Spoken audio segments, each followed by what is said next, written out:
우리 좌우에 계신 분들에게 오늘도 기쁨으로 예배합니다. 예. 저분에게도 가정에 문제가 있을까 싶지만 조금만 친해지고 그 가정의 이야기를 들어보면 정말 문제없는 가정이 없는 것 같아요.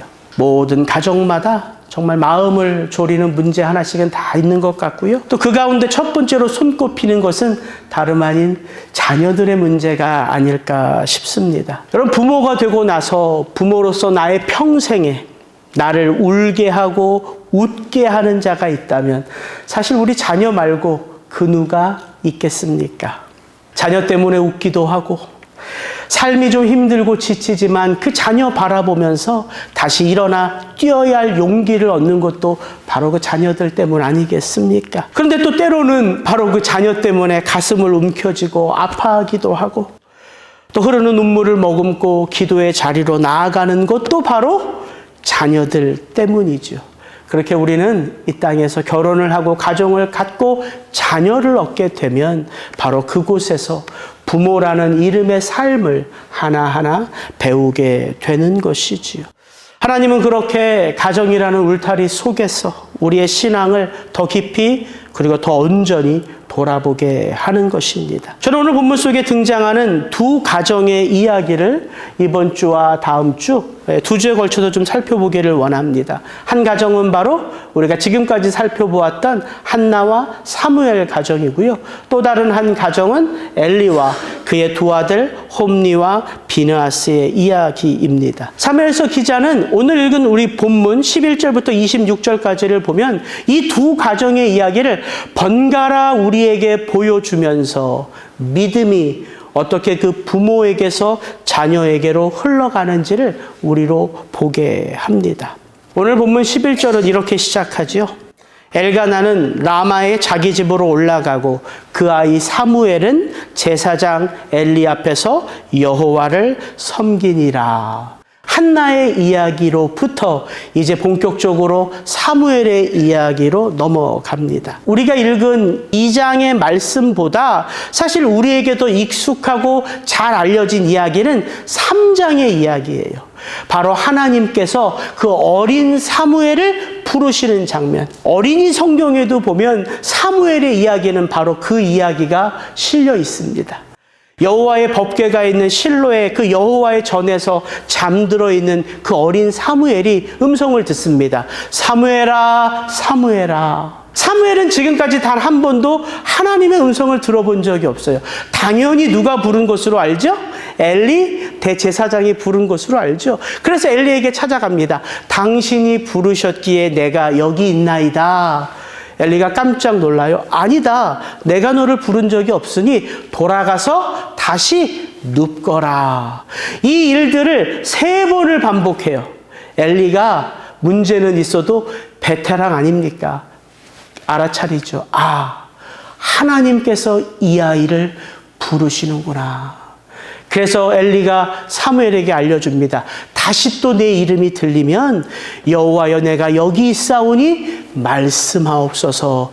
이렇게 하나님 앞에 엎드려라. 여러분, 이 장면 여러분도 너무 잘 아시죠? 어렸을 때 어린이날만 되면 이 대목을 참 많이 들었던 것 같아요.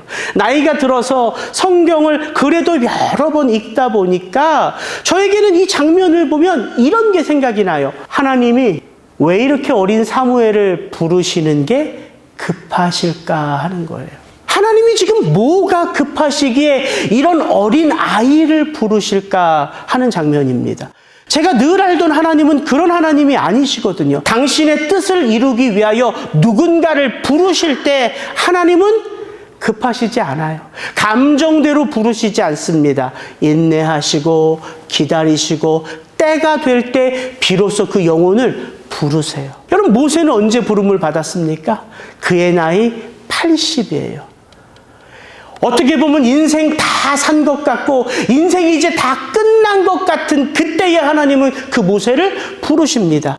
왜 하나님이 모세를 부르실 상황이 없었나요? 아니요, 있었어요. 모세가 그 애굽의 궁궐에서 왕자로 자라갈 때에 모세는요, 히브리인의 정체성을 잃어버리지 않았어요. 그래서 자기 동족들이 신음하고 고통받는 것을 모세는 안타깝게 여겨 무엇인가를 하려 했지요. 근데 하나님은 그때 모세를 부르셨나요? 아니요. 혈기만으로, 열정만으로 그렇게 하나님께 쓰임받는 것이 아니기 때문이에요. 그래서 하나님은 그 모세가 광야로 들어가는 것을 막지 않으시고 그 광야 40년의 시간을 주목하시면서 기다리셨어요. 왜입니까? 그 광야 40년의 시간은 이스라엘 백성들에게도 모세에게도 바로 꼭 필요한 시간이었기 때문이에요. 하나님은 그렇게 사람들을 빚어가세요. 여러분, 저와 여러분의 삶 속에 일어나는 모든 일들, 우리에게는 각기 개별적으로 일어나는 일들처럼 보여지지만 하나님의 관점에서 그 일들은 우연일까요? 우연이 아닐까요? 우연은 하나도 없어요. 하나님은 그렇게 각기 일어나는 일들을 마치 하나하나 씨줄과 날줄처럼 그것들을 엮어서 우리의 삶의 이야기, 구원의 이야기가 어떻게 하나님 나라의 이야기가 되는지를 빚어가시는 거예요. 그래서 신앙이란 하나님의 때를 하나님과 함께 바라보며 그때가 올 때까지 인내하고 기다리며 걸어가는 것이죠. 하나님이 사무엘을 부르시는 그 사무엘서 3장 1절은 이렇게 시작해요. 아이 사무엘이 엘리 앞에서 여호와를 섬길 때에는 여호와의 말씀이 희귀하여 이상이 흔히 보이지 않았더라. 한나 이야기를 처음 할 때 살펴봤던 말씀 아닙니까? 지금 이 시대가 어떤 시대예요? 하나님과 이스라엘 백성들 가운데 무엇이 끊겼다고요? 소통이 끊겼다고요. 하나님의 말씀이 하나님의 뜻을 전해야 됨에도 불구하고 그 말씀이 그 뜻을 이스라엘 백성들 가운데 전하지를 못해요. 왜? 막혀있기 때문에. 소통이 끊겨있기 때문에. 왜 하나님이 사무엘을 부르시는 게 급할까요? 하나님은 지금 무엇을 뚫어내기를 원하세요? 막혀있는 그곳이 뚫어지기를 원하시는 거예요. 그래서 사무엘서 기자는 지금 한나의 이야기를 한참 살펴보다가 그 카메라 앵글을 돌려서 어디를 향합니까? 여호와의 법궤가 있는 실로, 그곳에서 이스라엘 백성들의 제사를 담당하는 엘리 집안의 홈리와 비느하사에게로 그 모든 카메라 앵글을 줌인하고 들어가는 거예요. 그들이 바로 하나님의 말씀을 이스라엘 백성들 가운데 흘러가지 못하도록 막고 있기 때문이에요. 그래서 오늘 본문 2장은 중요한 본문이에요. 왜 이스라엘 백성들 가운데 하나님의 말씀이 흘러가지 않을까? 그 이유가 뭘까? 구체적인 이유를 오늘 본문이 밝혀주고 있기 때문입니다. 말씀을 준비하는데 이 노래가 생각이 나더라고요. 오라 우리가 여호와의 산에 올라 하나님의 전에 이르자. 아시면 같이 부릅니다. 시작. 오라 우리가 여호와의 산에 올라 하나님의 전에 이르자. 주님의 도를 배우고 주님의 길로 행하리. 이는 율법이 시온에서 나오고 주의 말씀은 예루살렘에서. 노래를 하려면 좀 연습을 하고 불러야 되는데 죄송합니다. 읽기만 못한 것 같아요. 이 노래가 생각이 나더라고요. 바로 여호와의 전이 있는 그 산, 그 산에서 뭐가 일어나기 때문에 주님의 도가 가르쳐지고 그 주님의 길로 행하는 삶이 바로 그곳에서부터 시작되기 때문이에요. 그곳이 어디입니까? 하나님의 전이 있는 예루살렘. 근데 지금은 예루살렘이 아니죠. 여호와의 법궤가 있고 여호와의 전이 있는 어디? 실로. 실로란 말이에요. 이스라엘 백성들 가운데 가장 소중한 것이 어디예요? 실로. 거기에 누가 계시기에? 하나님이. 예, 사실 하나님은 어디에나 계시죠. 그러나 바로 그 실로에 하나님의 법궤가 있기 때문이에요. 바로 그 법궤가 있는 그곳에서 하나님과 이스라엘 백성들 가운데 가장 소중한 무엇이 드려져요? 예배. 그 예배가 드려지는 거예요. 그 예배를 누가 담당한다고요? 예, 바로 이 사람. 엘리의 아들들은 행실이 나빠 여호와를 알지 못하더라. 여기 엘리의 두 아들이 처음 나오는 것 같죠? 아니요. 사실 이 엘리의 두 아들은 사무엘서가 시작될 때 나와요. 사무엘상 1장 3절. 이거 같이 한번 읽습니다. 이 사람 엘가나 한나가 이 매년 자기 성읍에서 나와서 실로에 올라가서 만군의 여호와께 예배하며 제사를 드렸는데 엘리의 두 아들 홈니와 비느하스가 여호와의 제사장으로 거기에 있었더라. 이게 성경의 이야기예요. 성경의 이야기는 한 절 한 절, 한 단어 거기 있어야 할 이유가 있는 거예요. 그때는 모르죠. 한나의 이야기, 엘가나의 이야기를 처음 소개하는데 갑자기 엘리의 두 아들 홈니와 비느하스 얘기를 왜 하나? 뚝 하고 그 이야기가 멈춰졌는데 오늘 2장 12절에 엘리의 두 아들들이 누군가? 바로 엘리를 이어서 이스라엘 백성들의 모든 예배를 주관하는 제사장이 바로 그들 홈니와 비느하스였음을 사무엘서 기자는 이미 밝혀놓고 있었던 거예요. 그러니까 알겠더라고요. 오늘 본문 2장을 보면요. 2장 11절부터 26절까지의 내용이 작아서 잘 안 보이실 텐데 이렇게 보면 문학적인 구조가 햄버거, 샌드위치 구조라고 하는 거예요. 샌드위치 구조. 잘 보시면 11절과 26절에는 누가 등장해요? 사무엘. 아이 사무엘이 엘리 앞에서 여호와를 섬기니라. 그 아이 사무엘이 점점 자라매 여호와와 사람들에게 은총을 더욱 받더라. 두 개가 이렇게 크게 대꾸를 이루고요. 그 안에 어떤 이야기가 등장하냐면 엘리와 홈니 비느하스 이야기. 또 밑에 엘리와 홈니 비느하스 이야기. 그리고 가운데에 누구의 이야기가 등장해요? 한나와 사무엘의 이야기가 등장해요. 이게 바로 옆에 있는 샌드위치 구조예요. 그러니까 이 샌드위치 구조는 가장 가운데 있는 한나와 사무엘의 이야기를 강조하기 위하여 우리로 무엇을 기억해라? 하나님이 지금 이 본문에서 무엇을 중요하게 여기시는지를 가르쳐주는 문학 기법입니다. 그럼 이렇게 물을 수 있죠. 목사님, 그럼 내가 성경을 읽을 때 이런 문학 기법까지 알고 읽어야 됩니까? 아니요. 그러실 필요 전혀 없어요. 근데 성경을 사모하면요. 이 이야기를 반복해서 읽다 보면요. 보일까요? 안 보일까요? 보여요. 그 이야기를 하려고 이런 그림을 제가 만든 거예요. 성경을 사모하는 마음으로 읽고 또 읽고 또 읽으면 안 보이던 게 보이고요. 안 보이던 게 보이면 그 말씀이 내 속으로 들어오는 거예요. 그러니까 사무엘서 기자는 지금 엘리와 홈니 비느하스 밑에 사무엘이 있는데 사실 사무엘은 그들의 가르침을 받고 그들로부터 도움을 받아서 그 실로에서 자라는 게 아니라 누구의 그늘 아래서 자라고 있어요? 하나님의 그늘. 그런데 더 정확하게 말하면 누구? 어머니 한나. 그 이야기를 해주는 거예요. 한나는 그 아이 사무엘을요, 엘리 제사장이 있는 그 악의 구렁텅이 같은 실로에 내어 맡겼습니다. 근데 사실 그 실로에서 사무엘은 그 악의 영향력을 받지 않고요, 하나님의 은혜 가운데 잘 자라 하나님이 쓰실 만한 위대한 선지자로 빚어지고 있어요. 그게 누구 때문이라는 거예요? 그 어머니 한나. 그 이야기를 그래서 가운데 딱 삽입해 놓고 있는 거예요. 제가 오늘 본문에는 그 이야기를 안 넣습니다.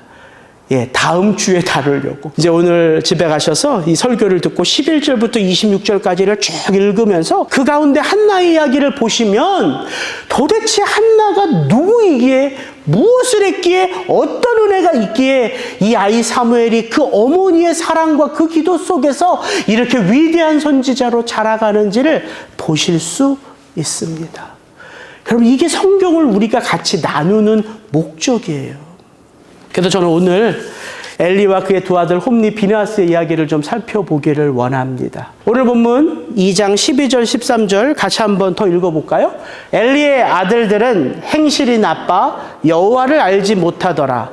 그 제사장들이 백성에게 행하는 관습은 이러하니 곧 어떤 사람이 제사를 드리고. 여러분, 엘리와 그의 두 아들 홈니와 비느하스, 이 가문은 대제사장 가문이에요. 그러니까 이스라엘 백성들이 드리는 모든 제사는 다 이 가문이 주관하는 거예요. 이스라엘 백성들 가운데 지금 가장 명망 있는 가문은 어느 가문이에요? 엘리 가문이에요. 사사가 끊긴 이 시대에 엘리는 사사의 명맥을 잇고 있으면서 대제사장이에요. 하나님을 가장 가까이서 보시며 그 하나님에 대한 모든 사역을 다 주관하고 감당하는 자가 엘리와 그의 두 아들 홈니와 비느하스입니다. 근데 오늘 사무엘서 기자는 뭐라고 말해요? 이 두 아들 홈니와 비느하스를 소개하면서 이렇게 소개해요. 엘리의 아들들은 행실이 나빠 여호와를 알지 못하더라. 이거 문자적인 의미로 해석하는 거 아니죠? 네, 그런 거 아니에요. 이스라엘 백성들은 저와 여러분처럼 출애굽의 구원을 체험한 자예요. 하나님이 어떻게 나를 그 애굽의 430년 노예의 삶에서 나를 구원하셨는지를 몸소 체험한 자들이에요. 홍해가 갈라진 것을 두 눈으로 목격한 자들입니다. 광야에서 하늘에서 만나가 떨어지는 것을 목격했고요. 바위가 갈라져 물이 솟아나는 것을 목격했어요. 뿐만 아니라 그들은 신의 산에서 하나님의 율법을 받은 자입니다. 율법이 뭐예요? 하나님의 백성으로 내가 어떻게 살면 하나님을 기쁘시게 하는지가 조목조목 기록되어져 있는 하나님 백성의 참 헌장과도 같은 거예요. 이스라엘 백성들은 그것을 배우고요. 그 모세 오경을 이제 글씨를 알기 시작하면 달달 외우는 백성들이에요. 가르치고 또다시 가르치고 또다시 가르치는 그 백성들.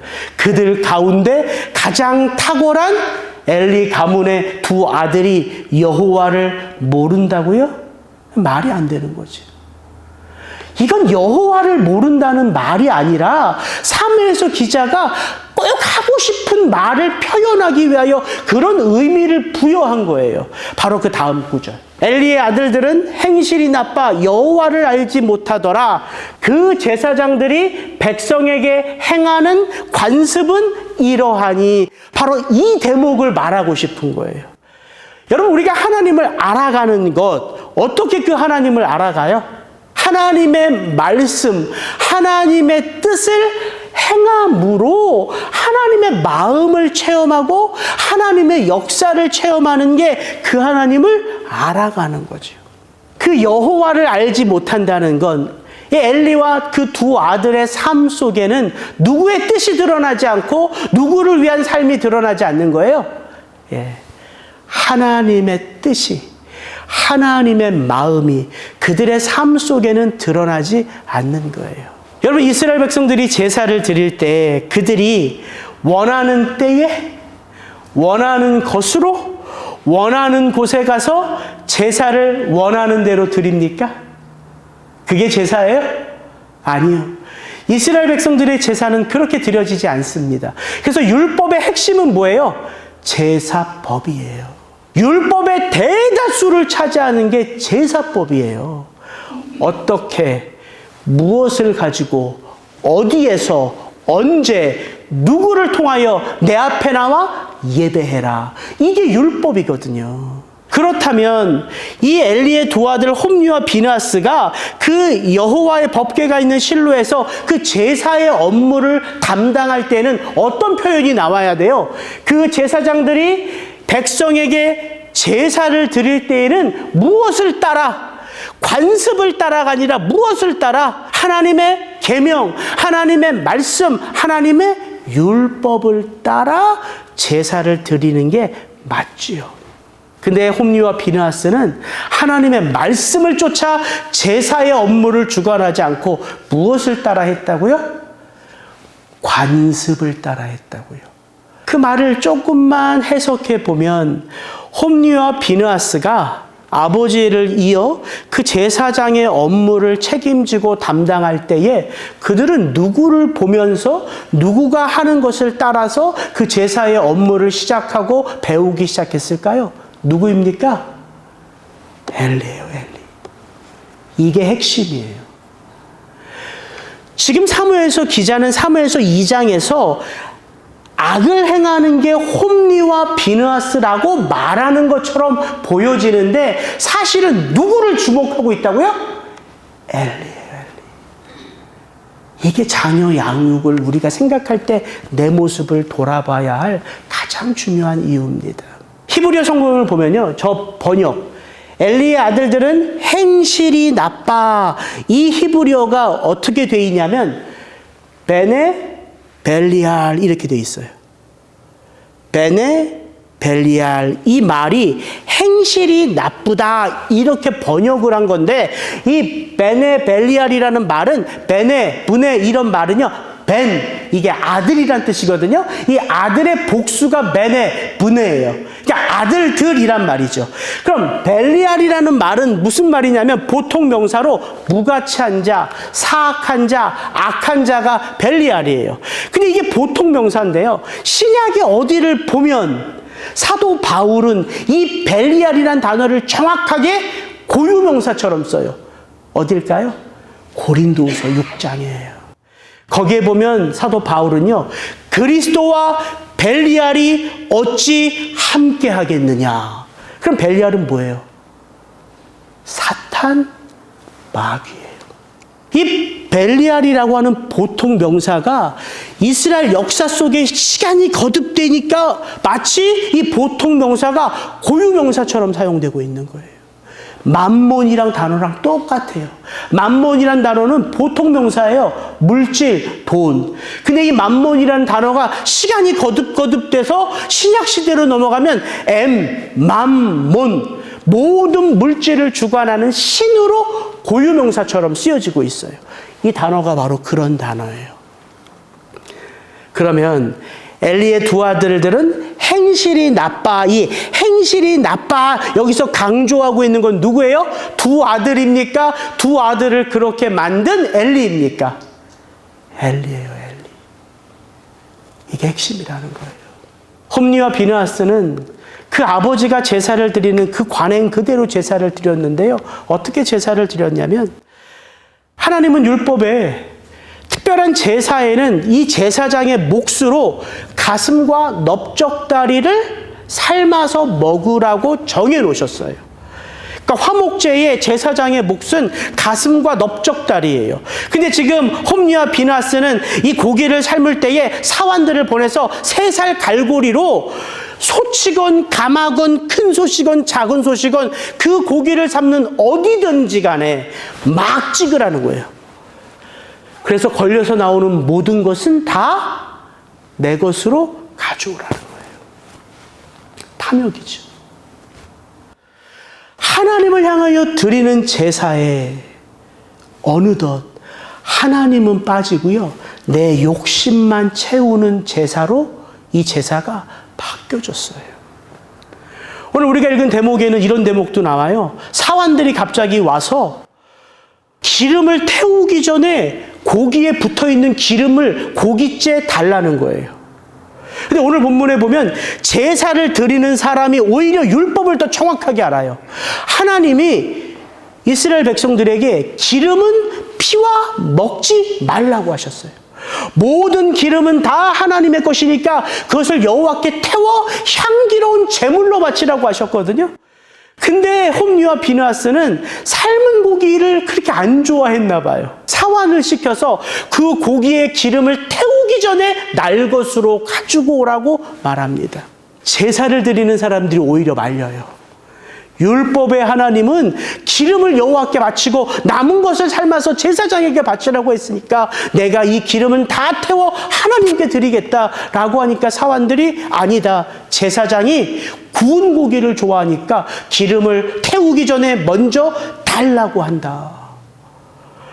여러분, 여호와를 향한 예배가요 이렇게 멸시받고 있어요. 이게 지금 이 시대라는 거예요. 가만히 돌아보세요. 그 그 시대만 그럴까요? 아니요. 오늘날 우리가 드리는 마음이 없는 예배, 똑같이 하나님이 모르시는 예배일 수 있다는 거예요. 여러분, 이스라엘 백성들에게 하나님이 수백 가지 계명을 주신 것처럼 보여지지만 사실 그 계명을 꿰뚫는 본질 하나는 바로 신명기 6장 5절의 말씀입니다. 너는 마음을 다하고 뜻을 다하고 힘을 다하여 내 하나님 여호와를 사랑하라. 그럼 이건 구약의 이스라엘 백성들에게만 국한된 계명일까요? 아니요. 신약 시대 그리고 오늘 성령 시대를 살아가는 저와 여러분에게 예수님은 이 계명의 의미를 무엇인지 이렇게 두 가지로 확장해서 알려주셨어요. 같이 한 번 더 읽습니다. 예수께서 대답하시되 첫째는 이것이니 이스라엘아 들으라. 주 곧 우리 하나님은 유일한 주시라. 내 마음을 다하고 목숨을 다하고 뜻을 다하고 힘을 다하여 주 너의 하나님을 사랑하라 하신 것이요. 둘째는 이것이니 내 이웃을 내 자신과 같이 사랑하라 하신 것이라. 이보다 더 큰 계명이 없느니라. 하나님이 우리에게 받기를 원하시는 예배는 어떤 예배예요? 마음을 다하는 예배. 여러분, 마음을 다하는 예배를 위하여 우리가 겉모습도 가꾸는 것 아닙니까? 제가 저희 어머니를 놀릴 때는 1월 1일. 왜냐하면 1월 1일이면 저희 어머님이 뭐를 입으세요? 한복을 진짜 하도 많이 들어가지고. 죄송합니다. 똑같은 얘기를 매번 해서. 12월 31일이 되면 송구영신 예배를 드리고 와서는 한복을 다리세요. 한복을. 그리고 1월 1일에는 그 다린 한복을 꼭 입고 교회를 가세요. 그래서 제가 어머니를 하게 놀렸어요. 어머님, 1년 52주 매 주일마다 한복을 입지 왜 꼭 1월 첫 주에 첫 예배만 그렇게 한복을 입으세요? 그렇게 놀렸던 기억이 나요. 자라면서 느낀 건 하나예요. 아무리 집안 형편이 구질구질하고 남편은 10년 동안 누워있어 집안의 생계는 어렵지만 키워야 될 아들은 내 아들이 있어 정말 내가 어떻게 살아야 할지 알 수 없으나 그 1월에 처음 드리는 그 예배 아버지 앞에서는 어떤 모습으로 드리고 싶은 마음이에요? 가장 예쁜 모습으로, 가장 아름다운 모습으로 그렇게 하나님 앞에 서고 싶은 어머니의 마음을 제가 아니까 그건 저의 마음속에 새겨지는 어머니의 루틴이 돼버린 거예요. 하나님은 무엇을 원하신다고요? 1월 1일 모든 성도들이 다 한복 입고 나오는 걸 하나님이 원하세요? 아니요. 그 마음이 담겨진 예배. 나의 사정과 형편은 상관없이 하나님만이 내 삶의 주인이니까 그 아버지 되신 하나님 앞에 내 마음을 다 쏟아놓고 싶은 그 마음을 다하는 바로 그 예배, 그 예배를 하나님은 원하세요. 우리는 자녀 양육을 초점을 누구에게 맞춰요? 자녀들에게 맞추죠. 어떻게 하면 내 자녀가 나보다 더 나은 삶의 환경 속에서 나보다 더 나은 자리에서 그 삶을 시작할까? 모든 초점을 자녀에게 맞춰요. 근데 성경은 전혀 다른 관점입니다. 자녀 양육의 초점은 자녀에게 있지 않아요. 누구에게 있어요? 바로 나예요. 나. 이게 성경이 우리에게 도전하는 자녀 양육의 첫걸음입니다. 자녀 양육의 처음과 마지막은 똑같아요. 내 마음이, 내 삶의 태도가 그 하나님 앞에 어떻게 드려지느냐의 핵심이 있습니다. 우리는 엘리처럼 살고 싶어요. 이스라엘 모든 백성들이 가장 부러워하는 그 가문을 만들고 싶어 한다고요. 그 자리를 만들고 싶어 한다고요. 내 아들이 그 자리에서 시작하면, 내 딸이 그 자리에서 시작하면 잘 될 것 같아서 우리가 허리띠를 졸라매는 거 아닙니까? 좀 덜 먹고 좀 덜 쓰고 좀 나는 힘들지만 우리 자녀를 위해서 남겨주고 물려주고 채워주려고 애쓰는 게 부모들의 삶이잖아요. 근데 성경은 말한다고요. 이스라엘 백성들이 가장 존경하는, 가장 부러워하는 그 자리에서 어떤 일이 벌어지고 있어요? 하나님을 가장 만홀히 여기는, 하나님의 예배를 가장 멸시하는 바로 그 자리가 이스라엘 백성들이 가장 부러워하는 그 자리란 말이에요. 오늘 성경이 우리에게 도전하는 게 뭡니까? 결코 환경이, 자리가 하나님의 사람을 빚어낸다는 게 아니라는 거예요. 그럼 누가 하나님의 사람을 빚어갈까요? 하나님의 은총을 입은 자예요.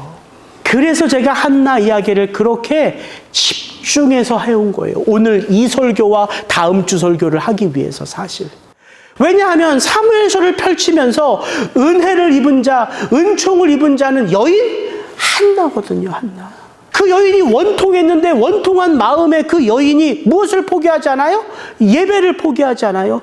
그 예배를 포기하지 않는 그 여인에게 예배의 감격이 부어지고요. 그 예배의 감격이 부어지니까 막혀있던 기도의 골이 열려요. 막혀있었던 기도의 골이 열리니까 하나님 앞에 내 원통한 마음을 다 쏟아낼 뿐만 아니라 그 원통한 마음이 다 쏟아지니까 그 마음에 누구의 마음이 채워져요? 하나님 아버지의 마음이 채워져요. 하나님 아버지의 마음이 채워지니까 한나의 삶이 누구의 삶으로 바뀌어요? 여호와 하나님이 다스리시고 통치하시고 주관하시는 삶으로 바뀐다고요. 그게 지난주 말씀이었잖아요. 한나의 인생은 한마디로 말하면 어떤 삶이다? 여호와로 말미암는 인생이다. 여러분에게만 드리는 말씀이 아니라 저 자신에게도 새기고 싶은 마음이에요. 자녀들 잘 되고 싶은 마음은 인지상정이잖아요. 근데 그 자녀가 잘 되는 법은 어디에 있다고요? 내가 잘 되는 데 있다고요. 돈을 많이 벌고 다른 부모들이 부러워하는 집을 사고 차를 갖고가 아니라 내 마음이, 내 삶이 누구로 말미암는 삶이 되는 거예요. 여호와로 말미암는 인생. 그게 보여지는 거거든요. 그게 들려지는 거거든요. 그게 새겨지는 거거든요. 여러분 보세요. 엘리는 두 아들을 실로에서 옆에 끼고 살아요. 직접 자기가 어떻게 제사법을 인도하는지를 가르쳐줘요. 그러니까 엘리는 두 아들을 끼고 살아요. 근데 한나는 어떻게 살아요? 눈에 넣어도 아프지 않은 그 아들을 악의 구렁텅이 같은 실로에 내어 맡기고 살아요. 한나는 매일같이 사무엘을 만나지 못합니다. 1년에 몇 차례 가족 제사를 지낼 때만 올라가서 사무엘을 만나요. 근데 누구의 영향력이 더 놀라워요?